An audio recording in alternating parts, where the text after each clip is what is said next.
ایک اللہ والے کا قصہ۔ السلام علیکم میرے پیارے محترم، ایک اللہ والے ولی کا قصہ۔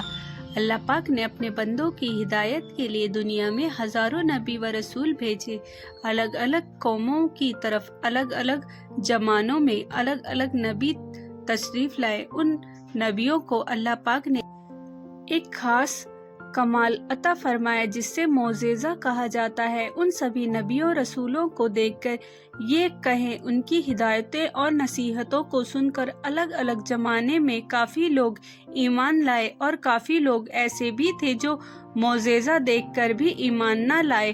ایسے لوگوں نے نبیوں کی کراماتوں، ان کے کمال کو جادو کہہ کر ٹھکرا دیا۔ ایسے لوگوں نے ایک خدا کو ماننے سے انکار کر دیا اور نبیوں رسولوں کی بتائی نصیحتوں کو نہیں مانا۔ ایسے لوگ آگے جا کر اللہ پاک کی طرف سے طرح طرح کی سزاؤں اور عذابوں میں مبتلا کیے گئے۔ اسی طرح نبیوں و رسولوں کا سلسلہ بند ہو جانے کے بعد اللہ پاک نے اپنے جن بندوں کو اصلاح و تبلیغ کی ذمہ داریاں دی، انہیں ولی کہا جاتا ہے۔ اللہ نے اپنے ان ولیوں کو بھی کچھ خاص طاقتیں عطا فرمائیں جنہیں کرامات کہا جاتا ہے۔ ضرورت پڑنے پر اللہ کے ان نیک بندوں نے اللہ کی بخشی ہوئی اس طاقت کا استعمال فرمایا۔ اپنے دور و نزدیک کے سینکڑوں ولیوں کی کراماتیں دیکھی سنی ہوں گی۔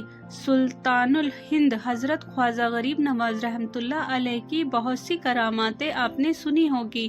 آپ اپنے پیارے رسول کے فرمان کے مطابق تبلیغ و اصلاح کے لیے ہندوستان تشریف لائے اور اجمیر کو اپنا تبلیغی مرکز بنایا۔ اجمیر پہنچتے ہی آپ آرام کرنے کے لیے جس پیڑ کے نیچے بیٹھے، وہاں اس وقت کے راجا کے جانور، راجا کے پالے ہوئے اونٹ بیٹھا کرتے تھے۔ راجا کے سپاہیوں نے جب آپ کو بیٹھا دیکھا تو راجا کے سپاہیوں نے آپ سے کہا، یہاں سے اٹھ جاؤ، یہاں ہمارے راجا کے اونٹ بیٹھا کرتے ہیں۔ آپ حضرت خواجہ غریب نواز رحمۃ اللہ علیہ نے فرمایا، اونٹ تو کہیں بھی بیٹھ سکتے ہیں۔ یہ سن کر راجا کے سپاہیوں نے آپ کو تیز آواز میں اٹھنے کو کہا۔ آپ اسی وقت وہاں سے اٹھ گئے اور چل دیے۔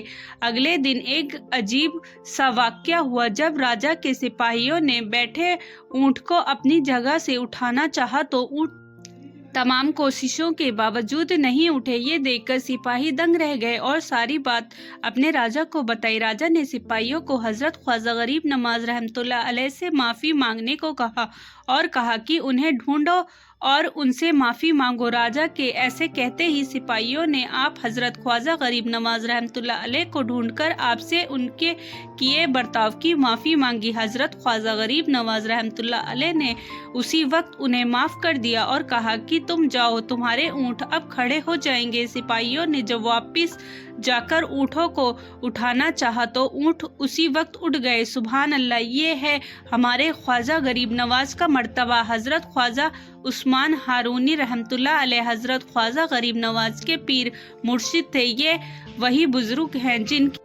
جن کی خدمت میں ہمارے خواجہ غریب نواز نے اپنی جوانی کے 20 سال گزارے۔ ایک بار کی بات ہے، ایک دن آپ اپنے پیر حضرت خواجہ عثمان ہارونی رحمۃ اللہ علیہ کے ساتھ سفر میں تھے۔ سفر پر چلتے چلتے آپ دجال ندی کے کنارے پہنچے۔ ندی پار کرنے کے لیے کوئی کشتی نہیں تھی۔ حضرت نے فرمایا، معین الدین اپنی آنکھیں بند کر لو۔ پھر تھوڑی دیر بعد فرمایا، آنکھیں کھول دو۔ جب خواجہ غریب نواز نے اپنی آنکھیں کھولی تو آپ دیکھتے ہیں کہ دونوں دجال ندی کے پار پہنچ چکے ہیں۔ اپنے حضرت خواجہ عثمان ہارونی رحمۃ اللہ علیہ سے پوچھا، ہم دونوں ندی کے پار کیسے آ گئے؟ حضرت نے فرمایا، میں نے صرف 5 مرتبہ سورہ فاتحہ پڑھی تھی، اس کی برکت سے اللہ پاک نے ہم دونوں کو خیریت کے ساتھ دریا کے پار پہنچا دیا۔